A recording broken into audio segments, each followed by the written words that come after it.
They say silence protects the powerful. But what if that silence stretches on for decades?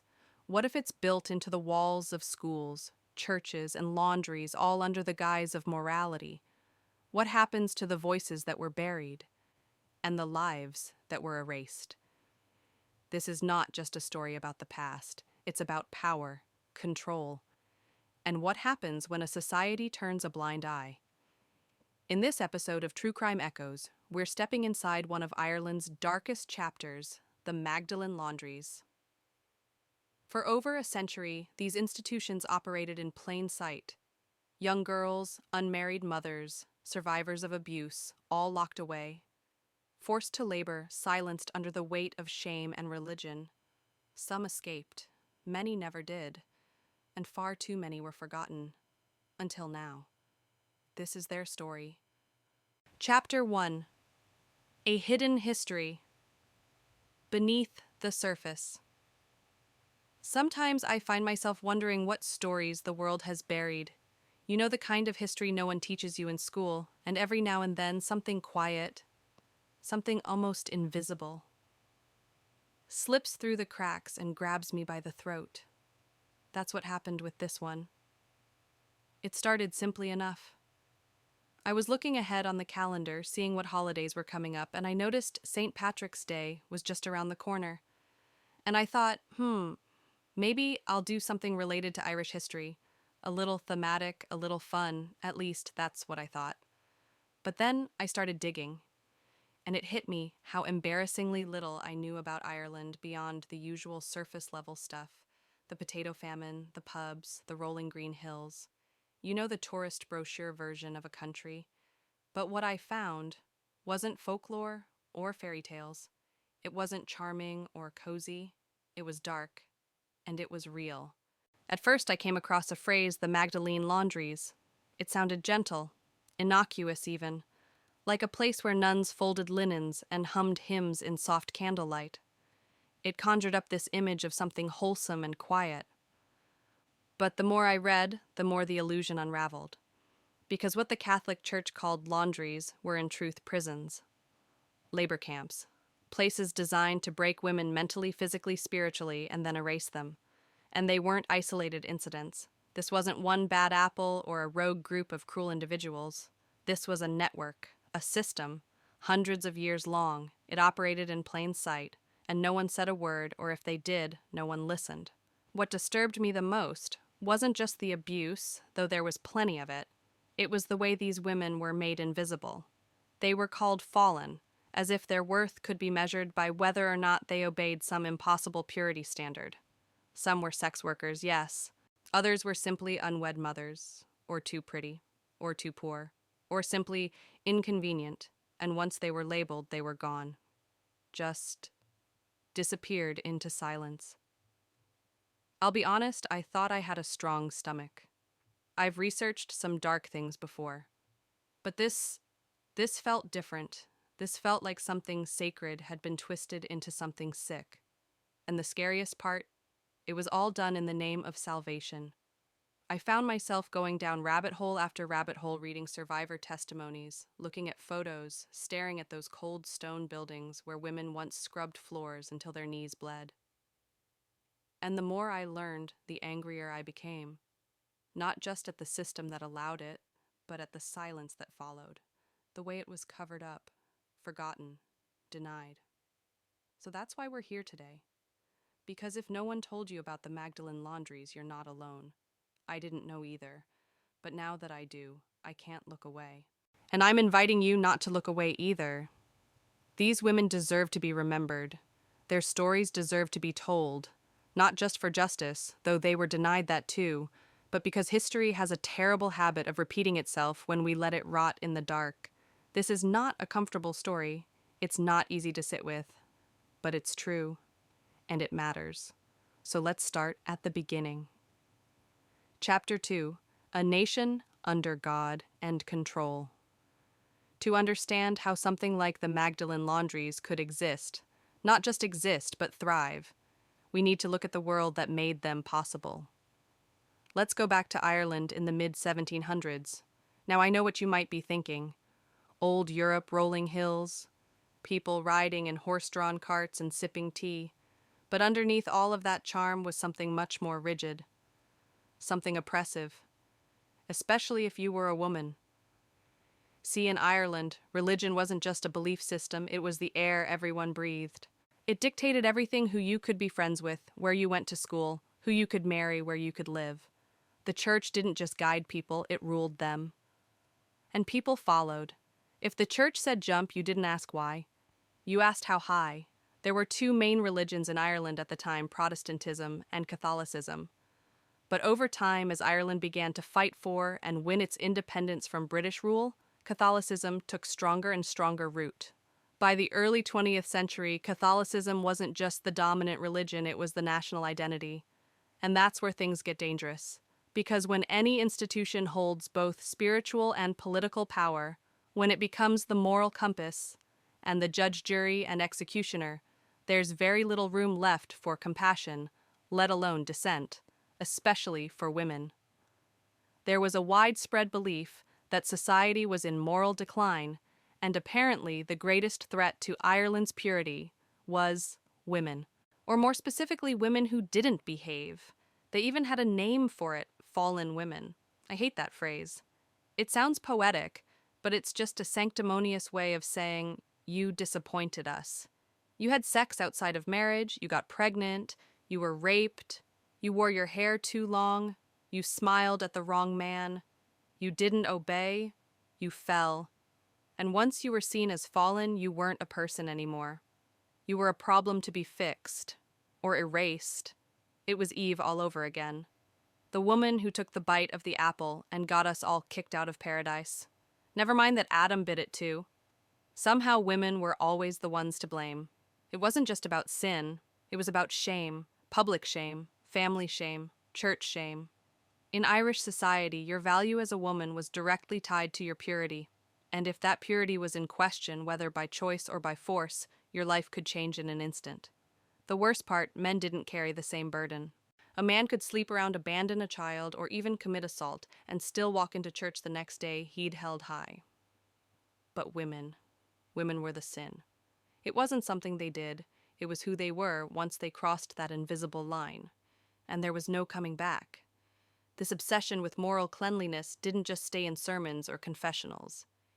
It became law, policy, practice. And eventually, it took form in places like the Magdalene Laundries, where women were sent out of sight to be corrected, cleansed, and forgotten. Sometimes I think about how terrifying that must have felt, to be a teenage girl in that environment, knowing that one mistake, or even just one rumor, could end your freedom, your future, your life. You could be labeled fallen just for being too pretty, too outspoken, too curious, and no one would save you, because the shame would spread. Families feared being seen as harboring sin, so they sent their daughters away. Neighbors looked the other way, priests nodded in agreement, and nuns, well, they did what they believed was righteous. It's easy to think this was just the way things were back then, but even in a time when religious influence was common across Europe, Ireland was unique in how deeply and dangerously the church entangled itself with the government and society. By the early 20th century, the church was more than powerful. It was untouchable. And when power goes unchecked, when it's wrapped in faith and fear and silence, it creates the perfect conditions for abuse. The Magdalene Laundries weren't a freak accident. They were the logical conclusion of a system that decided women's worth was conditional and disposable. That's the world these women were born into. And in the next chapter, we're going to meet the woman who, with the best of intentions, helped lay the foundation for one of the darkest institutions in Ireland's history. Her name was Lady Arabella Denny, and her story, like many others in this timeline, started with hope and ended with something else entirely. Let's go there. Chapter 3. The Woman Who Meant Well. Every time I dig into a dark chapter of history, there's always a moment where things seem well-intentioned. It's almost unsettling the way something can start with genuine compassion and slowly twist into cruelty. This story is no different. Before the Magdalene Laundries became synonymous with silence and suffering, there was a woman named Lady Arabella Denny. And believe it or not, she wasn't some villain twirling her mustache in a candlelit corridor. No, she genuinely thought she was doing the right thing. Arabella was born in 1707 into a life of wealth and privilege. Her father was the first Earl of County Kerry, and her mother came from one of Ireland's most powerful families. She grew up in a world of silk gowns, horse-drawn carriages, candle-lit banquets. Her life, for the most part, was comfortable, predictable, safe. But for some reason, Arabella wasn't content with being just another lady of leisure. Somewhere along the way, something shifted. Maybe it was boredom, maybe guilt, maybe a sense of purpose that came with age. But whatever the reason, Arabella became obsessed with philanthropy, particularly with the idea of rescuing so-called fallen women. Now, I want to be fair here. Back then, charity was one of the few socially acceptable ways for a woman, even a wealthy one, to exert power. Arabella couldn't vote, she couldn't hold office, but she could build institutions, and she did. Her first project was the Foundling Hospital in Dublin. These were places meant to care for abandoned babies, most of them born out of wedlock. At the time, a child born without a father was considered a stain on society, a sin made flesh, and the mothers. They were usually punished more than helped. Arabella was horrified by the conditions at the hospital: underfunded, overcrowded, unhygienic, babies dying from neglect or malnutrition. She couldn't stand by and watch, so she rolled up her sleeves and got to work. She raised money, rallied support, restructured the place. She even pushed for nurses to be treated better and paid fairly, which for the 1700s was radical. And in all honesty, she did a lot of good. Her efforts saved lives. But then she started reading the letters. These were messages written by the mothers who had abandoned their children. Women who had no other choice. Women who were discarded by society, shamed by their families, betrayed by the fathers. Arabella read their pain, their desperation, their guilt. And that's when the real turning point happened. Arabella had this idea. What if the problem wasn't just the babies, but the mothers? What if she could prevent these women from falling in the first place, or at least help them redeem themselves before it was too late? And just like that, her mission shifted. In 1767, along with a group of wealthy investors, Lady Arabella opened what she called the Magdalene Asylum for penitent females in the heart of Dublin. Even the name Magdalene was loaded. It came from Mary Magdalene, a figure in the Bible who for centuries was believed to have been a sex worker before meeting Jesus and turning her life around. Never mind that there's actually no mention of her being a sex worker in the Bible. That detail was added much later by the church, and it stuck. Arabella latched onto that symbolism. The idea of redemption, of purity restored. The Magdalene Asylum was supposed to be a place for women to cleanse themselves, not just physically, but morally. A second chance. And in the beginning, that's exactly how it operated. Women, some of them sex workers, others simply shunned by their families, chose to enter the asylum. They were given a place to live a bed food. They learned domestic skills, sewing, embroidery, knitting, all the things considered respectable for women at the time. And of course, they worked in the laundry. It sounds simple, right? You wash clothes, you contribute, you earn your redemption. But as I've learned time and time again, when an institution starts to define what redemption looks like, and when redemption requires obedience, silence, and labor, it's only a matter of time before help becomes control. What Arabella didn't realize, or maybe didn't care to see, was that her project created a blueprint, one that others would take and twist and scale. The laundry she opened in Dublin became the first of many. Soon, Magdalene Laundries popped up across Ireland, the UK, even Australia. And what began as a charitable refuge became a cold, brutal system of forced labor and emotional torture. That's the part of Arabella's legacy that history struggles with. She wasn't a monster. She didn't chain women to the floor. But she helped lay the foundation for an institution that would destroy thousands of lives. And that, to me, is one of the scariest things of all, that sometimes darkness doesn't start with malice. It starts with good intentions, with someone trying to help. It just spirals. And in the next chapter, that spiral begins. because not long after Arabella's laundry opened, Ireland would be hit by one of the worst disasters in its history. A disaster that would not only reshape the country, but also push the Magdalene system into something far more sinister. We're about to step into the famine years, and nothing, not even the church, would ever be the same again. Let's keep going. Chapter 4: The Shift When Charity Became Control. History has this eerie way of shifting when no one's paying attention. One event, one crisis, and suddenly everything changes often, quietly, and often for the worse. For the Magdalene Laundries, that moment came in the mid-1800s, during one of the darkest periods in Irish history, the Great Famine. If you grew up hearing about Ireland, you probably heard about the potato famine. That's how it's usually summed up, right? A few failed crops, people starving, emigration, the end. But that version barely scratches the surface of what really happened or how deeply it impacted every corner of life in Ireland. From 1845 to 1852, over 1 million people died from starvation. Another million fled the country entirely. Families were ripped apart. Villages emptied. People were dying in ditches. It wasn't just a food crisis, it was a total societal collapse.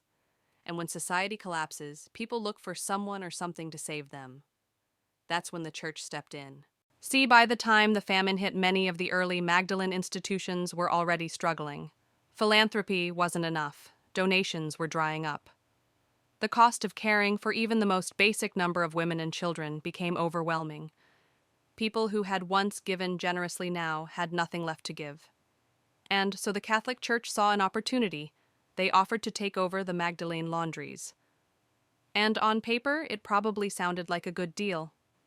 The church was already seen as the moral backbone of Irish society. Letting them step in to care for the fallen women seemed like a natural extension of their mission.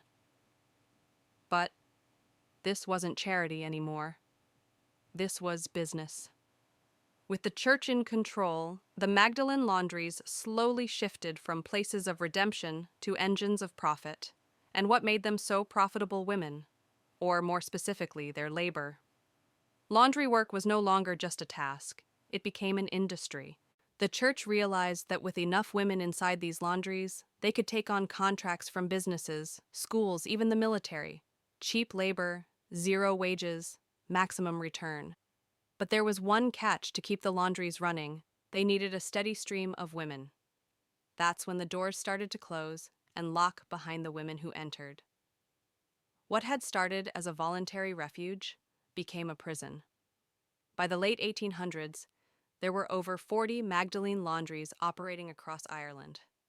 Women were no longer entering by choice. They were being sent by priests, by government officials, by their own families, sometimes even by neighbors. And it didn't take much. Being pregnant outside of marriage, flirting with a boy, talking back, dressing the wrong way, it could all land you inside one of those stone walls. Some women were sent there just for being at risk of moral failure. They hadn't even done anything wrong. One girl, a teenager, was told by the nuns that she was too attractive. They said that if she left the orphanage, she'd fall into sin. So they sent her straight to a Magdalene laundry, just in case. I think about that. I think about how terrifying it must have been to know that your looks, your body, your existence could be reason enough for imprisonment. And make no mistake, that's exactly what it was. These women weren't being helped anymore. They were being used. The laundries became a dumping ground for society's shame, a way for families to hide their sins, for the government to avoid social support, and for the church to keep its grip on morality while making money in the process. And what made it even harder, to fight the church had the trust of the entire nation. People believed they were doing God's work, that they were saving these women, that whatever went on behind those tall walls was for the greater good. But that trust gave them power, and that power turned into silence. For decades, almost no one questioned it. No one wanted to look too closely. It was easier that way. And when Ireland finally gained its independence in 1922, you'd think maybe things would change. But what actually happened was even worse. Because once the British left and Ireland became self-governed, the Catholic Church filled the vacuum. It didn't just hold influence anymore, it held control. It wasn't just guiding society, it was society. By then, more than 90% of the population identified as Catholic. Priests weren't just religious leaders, they were local authorities. Nuns weren't just caretakers, they were gatekeepers of morality. And under this new Free Ireland purity became the national brand. Women were expected to be holy, humble, invisible. And any deviation from that, even imagined, was considered dangerous. That's how the Magdalene Laundries survived. That's how they flourished. They became tools of enforcement. A way to maintain this image of a clean, moral society. The laundries kept the bad girls out of view, and as long as they stayed hidden, Ireland could pretend it was pure. But inside those walls, the truth was rotting. And here's the thing that chills me the most. So many of these women weren't even told how long they'd be there. Some thought it would be a few weeks. Others believed they'd get out once they proved themselves reformed. But months turned into years. Years turned into decades. And for many, there was no end at all.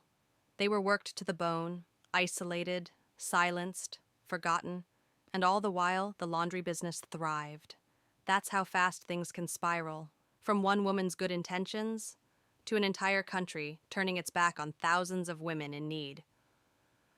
What happened next, what those women actually lived through, is worse than I imagined when I first started researching this. Because if you think being sent to one of these laundries was bad, wait until you hear what happened inside. That's what we're getting into next. And I'm warning you now, it only gets darker from here. Chapter 5. Behind the Walls. Life inside the Magdalene Laundries. There's something about silence that can be louder than any scream. That's what I kept thinking as I read survivor accounts from the Magdalene Laundries. Because for all the abuse that happened inside, for all the pain and control and humiliation, what haunted these women the most wasn't always what was done to them. It was how completely they were erased. I used to think I had an idea of what institutional abuse looked like. I imagined cold floors, strict rules, angry voices. But this was something deeper. It wasn't just punishment, it was systematic dehumanization. And it started the moment you walked through the door. For most women, there was no explanation, no orientation, no timeline. One day you were in your home or orphanage or hospital or courtroom, and the next you were standing in a room surrounded by stone walls, a locked door behind you, and a nun in front of you asking for your clothes. That's how it began. They stripped you. Literally. Some survivors recalled being forced to stand naked in front of the other women, humiliated, mocked, compared. There were no mirrors, no birthdays, no real names. Your name was replaced with one the church gave you, usually that of a saint, as if your past self didn't matter anymore, as if it had never existed at all. They cut your hair brutally, not with scissors, but often with knives or dull blades, buzzed to the scalp. And if you bled, that was your fault. You shouldn't have flinched. You shouldn't have moved. That's what they were told. Then came the uniform. Not a school uniform, not a nurse's uniform, a work uniform. Stiff, heavy, impersonal. You were no longer a girl or a woman. You were labor, and that's exactly what you did. Laundry sounds simple until you realize it meant washing soiled clothing from entire cities by hand. No machines, just freezing buckets of water, raw soap, and your bare aching fingers. These women weren't just doing laundry. They were doing industrial work, scrubbing, bleaching, hanging, ironing for 12, 14, sometimes 16 hours a day. The irons. They were cast iron blocks that could burn through skin if you lost focus for even a second. And still, the work never stopped. Trucks brought more laundry in daily from hospitals, the army police stations, even government offices. Everyone used the laundries. No one asked who was doing the washing, and the women, they were never paid. Not a cent. It was slavery, dressed in Catholic gilt and pressed linen. But even worse than the work was the silence. The laundries enforced strict rules about talking. Most weren't allowed to speak at all, not to each other, not to the nuns, not to themselves. No jokes, no friendships, no whispers of hope. Just silence. Day in, day out. You could be there for months and never hear your own name spoken aloud. Some tried to write letters, to siblings, to mothers, to anyone who might care, But the nuns intercepted them, tore them up, threw them away. You didn't belong to a family anymore. You belonged to the church. And the church didn't want you getting any ideas about the outside world, because the outside world had already decided it was done with you. Food was minimal, often stale breadwater, sometimes leftovers from the convent's kitchen if you were lucky. Some survivors say they were always hungry. Not just I could eat hungry, but the kind of constant aching starvation that eats away at your brain, makes you foggy, makes you obedient, and if you broke the rules, if you talked too loud, worked too slow, cried too much, you were punished. Harshly. One woman remembered being forced to kneel for days, yes days, as punishment for losing her temper. Another had a rope tied around her neck and was told to eat off the floor like an animal until she begged God for forgiveness. What were they forgiving her for existing, for surviving? It's hard to wrap my head around the cruelty because it wasn't just physical. It was psychological, it was calculated. The goal wasn't just obedience, it was transformation. The church wanted these women to forget who they were, to hate who they had been, and to become something else entirely. Saved, they called it. But there was no salvation inside those walls. Only routine, work, hunger, prayer, shame. And the shame followed them everywhere, even after release, if they were lucky enough to get out. Because society still saw them as fallen, dirty, broken, even though they had done nothing wrong. You want to know what some of them were sent there for? One girl smiled at a boy on the street. Another wore a skirt deemed too short. One was raped and became pregnant, so she was locked away, not the man who attacked her. Just her. There were even cases where girls born inside the laundries, daughters of former inmates, were kept and raised there only to be sentenced to the same fate. Generation after generation, a closed system, a hidden hell. And here's what makes me sick. The public saw these places as holy, as good, as necessary. The church was cleaning the streets, restoring morality, protecting families. But who protected the women inside? No one. And they had no voice, no name, no future. Only the sound of soap hitting stone and irons hissing against cotton and bells ringing at dawn to start it all over again. That's what life was like inside the Magdalene Laundries. And yet, even with all of that, the truth still might have never come out if it weren't for one horrifying discovery, a discovery that would crack this silence wide open. In the next chapter, we're going to talk about a mass grave. Yes, a literal mass grave. And how its uncovering finally forced Ireland and the world to face what had really been happening all along. What was buried, refused to stay buried, and neither will their stories. Chapter 6, The Grave That Spoke. There are moments in history when the truth, no matter how deeply buried, finds a way to rise. And in 1993, that's exactly what happened. For decades, the Magdalene Laundries operated behind high walls and locked doors. And even when they started to close one by one, their legacy remained shrouded in silence. People whispered, but few dared to ask real questions. Most of Ireland and the world had moved on. But then came a sale, a simple real estate deal that would finally blow everything open. That year, the Sisters of Our Lady of Charity sold a piece of land in Dublin. It had once been part of one of their laundry facilities, and like many religious institutions, they were downsizing selling property, trying to quietly slip into the background. But when developers began construction on the site, they unearthed something they didn't expect: a mass grave. At first, people thought it might be some old famine burial site. Ireland has a long, tragic history of loss.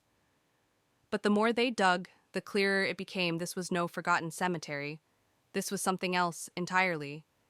They found 155 bodies, all women, and all of them had once lived and died inside the Magdalene system.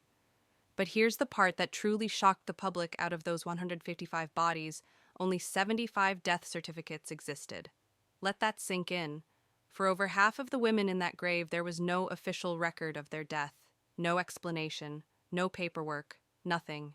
They had simply vanished. And it wasn't until their bones were pulled from the dirt that anyone thought to ask where they had gone. That's when Ireland could no longer look away. The press picked up the story, and the headlines started pouring in. Unmarked mass grave discovered. Magdalene victims buried without names. Church and state in scandal. And for the first time, survivors, the women who had somehow made it out, felt like they might finally be heard. They started speaking out. One by one, their stories came forward. Stories of abuse, forced, labor starvation, silence, sexual assault. Stories that had lived in the dark for decades. Stories that had been too painful, too dangerous, or simply too shameful to share before. And I'll be honest, the first time I heard one of these testimonies, I had to pause. It was from a woman named Martha. She'd been sent to a Magdalene Laundry at age 14, not because she'd done anything wrong, but because she had been raped by a family member. And instead of receiving help or protection, she was locked away. She said she remembered the day she arrived. The silence, the stares, the nun who cut her hair so close to the scalp it bled. And the years that followed, endless days of labor and loneliness, not knowing if anyone even remembered she existed. And then there was Bridget, who grew up in an orphanage next door to a laundry. Her mother had been institutionalized in the very same building, but Bridget was never allowed to see her. The nuns told her, "Your mother is a woman of the devil." They said it with such certainty, like it was fact, like it was gospel. When Bridget began having private Bible lessons with one of the priests, she thought it was an honor, until those lessons turned into abuse. And still, she said nothing. Because she didn't know she could say anything. Because when the church owns your body and your soul, who are you to complain? The thing that stuck with me most in Bridget's testimony was how long it took her to even understand that what had happened to her wasn't normal, that it wasn't her fault, that it wasn't God punishing her. The discovery of that grave in 1993 didn't just uncover bones, it uncovered truth. It gave voice to the silenced, and it forced Ireland to start asking questions it had ignored for far too long. Suddenly, documentaries started popping up. One of the first was Sex in a Cold Climate. It followed 4 survivors as they shared in heartbreaking detail what they had endured, and people listened. Then came The Magdalene Sisters in 2002, a dramatized film that captured the emotional and physical torment women suffered inside the laundries. It won awards. It sparked outrage. But more importantly, it sparked awareness. And yet, even with this growing pile of evidence, the church didn't rush to apologize. In fact, many church officials remained eerily silent or worse, defensive. Some nuns insisted they had done nothing wrong, that they had offered shelter, food, salvation, that the women had been better off inside than out. One even said, "Apologize for what we provided, a free service to women who had nowhere else to go," as if prison could be rebranded as charity, as if scars could be counted as blessings. But the world wasn't buying it anymore. In the years that followed, pressure mounted. Human rights groups, the United Nations, survivor networks, all demanding accountability, transparency, justice.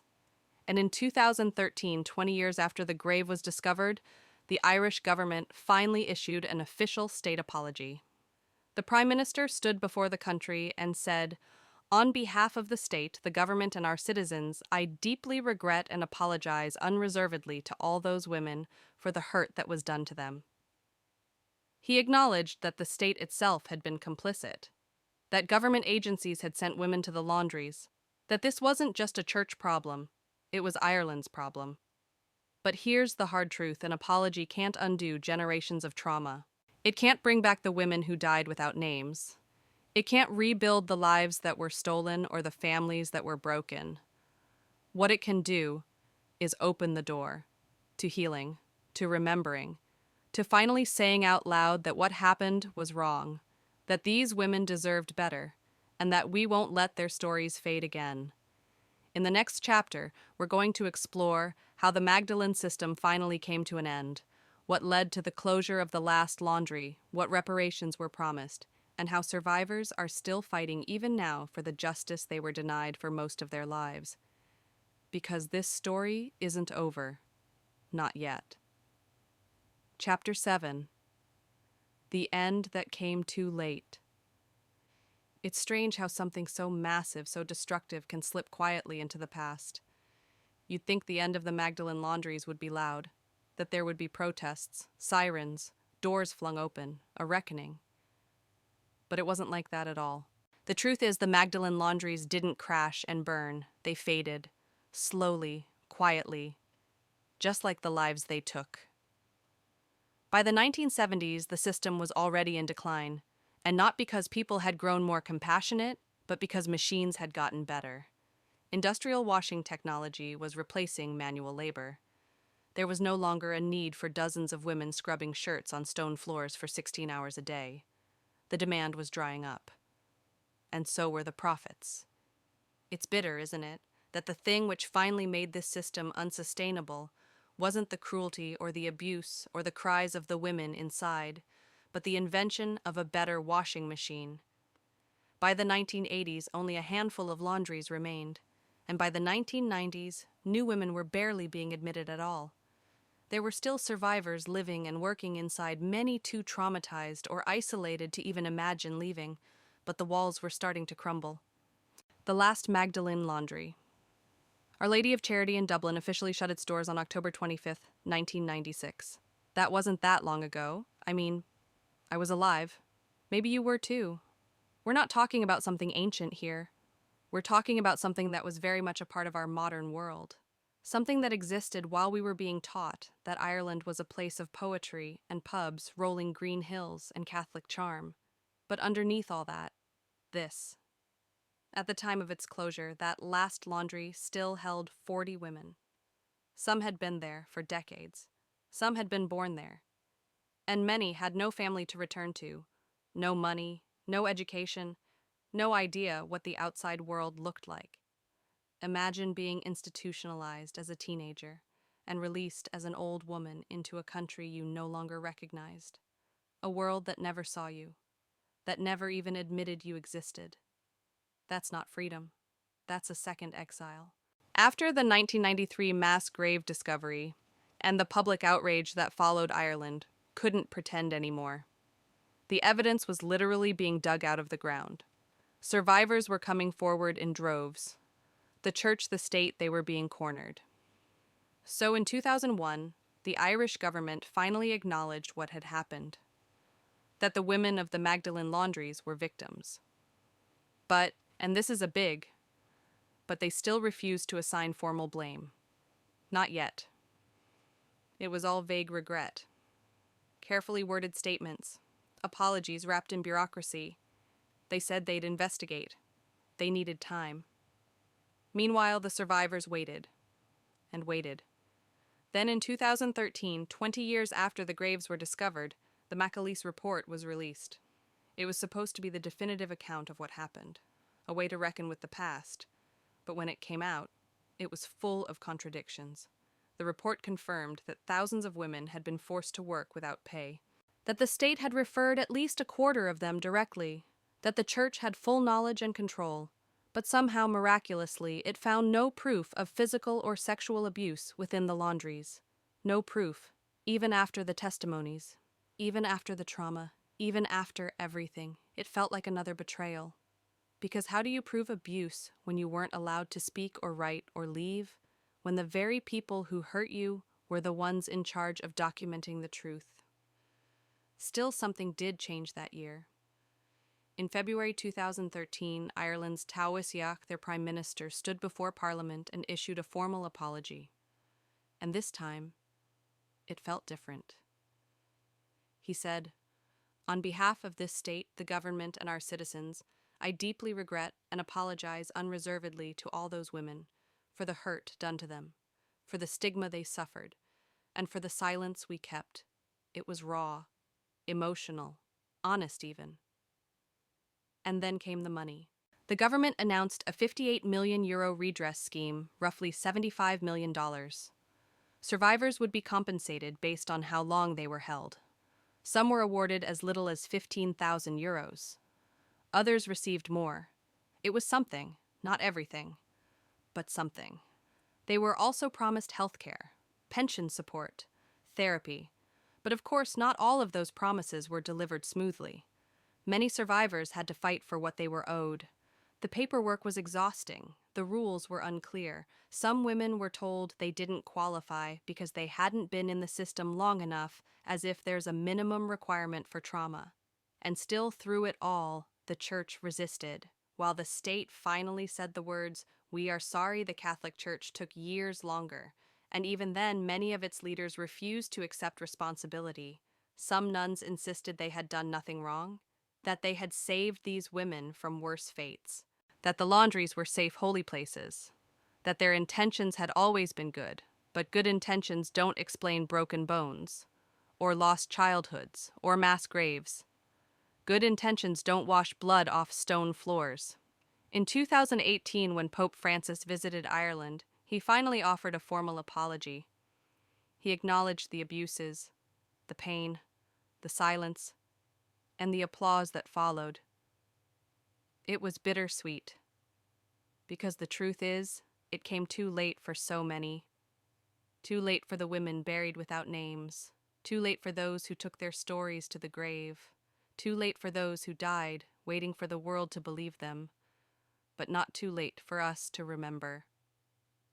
And in the next chapter, we're going to talk about what happens after survival, what it means to live in the aftermath, to rebuild, to try somehow to heal, and how the Magdalene Laundries are still being reckoned with today, decades after their final door closed. Because justice isn't a moment, it's a fight. And for many of these women, the fight isn't over. Chapter 8. The wounds that outlived the walls. What happens after a wound is acknowledged, but not fully healed. That's the question I kept asking myself as I looked into the aftermath of the Magdalene Laundries, not just the closure of the buildings, but what came next for the women who lived through them, and for a country that spent so long pretending they didn't exist. The truth is, for many survivors, the end of the laundries wasn't really an ending. There were no reunions, no parades, no clear path forward, just silence. The same silence they had lived in for years, only now it followed them outside the gates. Because while the doors had finally opened, the stigma didn't disappear. The shame society placed on these women never got a formal burial. They were free, yes, but free to face a world that still saw them as the fallen, the damaged, the ones who were locked away. Some couldn't bear to stay. Many left Ireland entirely, not just to escape their past, but to start fresh in places where no one knew their name. No one whispered behind their back. They moved to London, to Boston, to Australia, and they didn't look back, because looking back hurt too much. Others stayed and tried to build something out of the years they had lost. They took jobs, found tiny apartments, tried to catch up on decades of normal life. Things we take for granted: learning to use a bank account, applying for a passport, ordering food at a cafe. All of it was foreign to them. Imagine spending your entire adolescence, even your adulthood, in a place where you weren't allowed to speak, and then being expected to simply function in the real world. Some couldn't do it, not because they weren't strong, but because the damage went too deep. That's why survivor organizations became so important. They weren't just advocacy groups, they were lifelines. Groups like Justice for Magdalene's and later JFM Research created spaces where survivors could connect, be believed, be seen. They worked tirelessly to collect testimonies, track records, pressure the government, and demand real, lasting change. They weren't just preserving history, they were fighting for dignity. And that fight continues. Even now, decades later, there are still women who haven't received their full compensation. Still women struggling to access medical care that was promised to them. Still women waiting for a simple human acknowledgement. You mattered. What was done to you was wrong. It makes me wonder, why is it so hard to say that? Why is justice so slow when the victims are women, especially poor women, especially women who were once labeled as shameful? In 2022, the Irish government announced that the last remaining Magdalene Laundry building would be transformed into a national memorial, a place of remembrance, a place to say this happened. I want to believe in that. I want to believe that something good can come from the concrete remains of such horror. But I also know that memorials mean very little if the survivors they honor are still fighting for their basic needs. A plaque doesn't fix a broken life. And yet, symbols do matter. so do stories. Because for so long, the Magdalene Laundries weren't just a physical place, they were a mechanism of control, a machine that punished women for stepping out of line, for being human, for being vulnerable.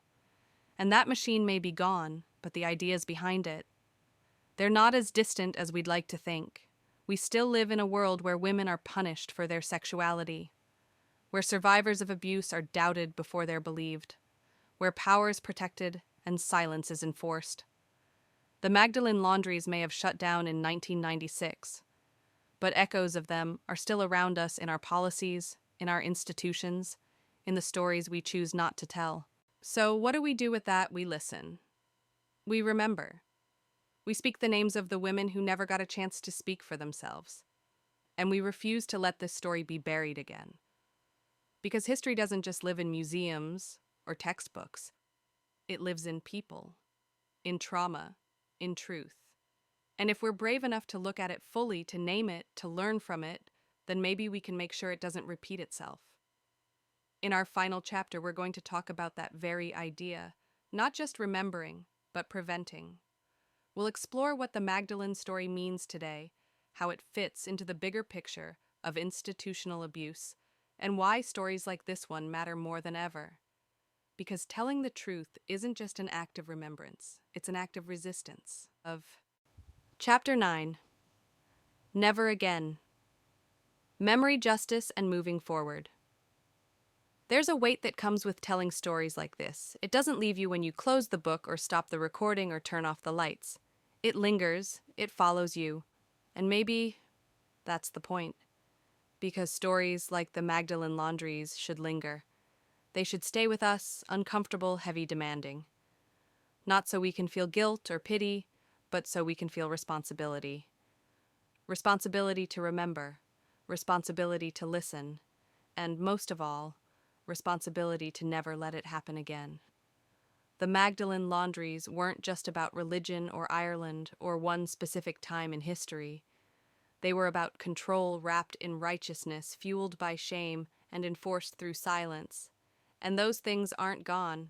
Not really. They just look different now. Today we still live in a world where institutions, powerful ones, hurt vulnerable people behind closed doors, sometimes in the name of morality, sometimes in the name of profit, sometimes just because no one's watching. Think about the foster care scandals, the mistreatment of incarcerated women, the forced sterilizations of marginalized groups that continued in some places well into the 21st century, or the detention centers where children are still separated from their families. We like to believe we've evolved. But systems of abuse are patient. They adapt. They wait for silence. And silence is something we've gotten very good at. So what do? We start by refusing to look away. We tell these stories, we speak their names, we honor the survivors, not just with apologies or compensation, but by making space for their truth, even when it's messy, even when it challenges everything we thought we knew about our churches, our governments, our history, especially then. And if you're wondering, what can I do? I'm just one person. I want you to know you listening to this matters, you caring matters. Because collective memory doesn't begin in government reports or textbooks. It begins with people. Ordinary people who decide that forgetting is not an option. When I started researching the Magdalene Laundries, I thought I was preparing to tell a historical story. Something sad, distant, maybe even a little abstract. But the deeper I went, the more I realized this isn't just a story about what was, it's a story about what is, and what could be again if we don't pay attention. Because whenever we justify cruelty in the name of purity, whenever we punish women for their bodies, their choices, their survival, whenever we turn a blind eye to suffering because it's easier, that's how these places are born. Not all at once, not with fire and violence, but with whispers, with labels, with silence. And that's why telling the truth even decades later is so powerful. Because truth interrupts silence. It exposes, it frees, it reminds us that the people we tried to erase were never really gone. They were always there, waiting to be seen. And yes, progress has been made. Survivors have been heard, memorials are being built, governments are learning slowly how to say, "We failed you." But the work isn't finished. Not until every woman who suffered is named. Not until every institution that enabled it is held accountable. Not until we stop seeing victims as burdens and start seeing them as teachers. Because no one knows the cost of silence better than the people who lived inside it. So if you take anything from this story, let it be this: the most dangerous thing we can do in the face of injustice is nothing. Don't be silent. Don't be passive. Don't believe that just because the building has crumbled, the damage is done healing. The Magdalene Laundries are gone, but the legacy, the lessons, are still unfolding. And maybe that's the real ending here. Not closure, but continuation. A choice. Yours, mine, ours. To tell the truth. To ask the hard questions. And to build a world where no woman, no girl, no human being is ever made to feel like they are a stain to be scrubbed out. Because they're not. They never were. If you've made it this far, thank you. Not just for listening, but for remembering. Because stories like this don't live in history books. They live in the quiet, the overlooked, the forgotten. And when we choose to speak them aloud, something shifts, even if just a little. The Magdalene Laundries may be closed, but the fight for justice, for memory, for dignity that continues. And it continues with people like you, people who choose to care. If this story moved you, consider sharing it. Let the world hear what was once hidden. Because silence built these walls, but truth tears them down. This has been True Crime Echoes. Until next time, stay curious, stay compassionate, and never stop asking questions.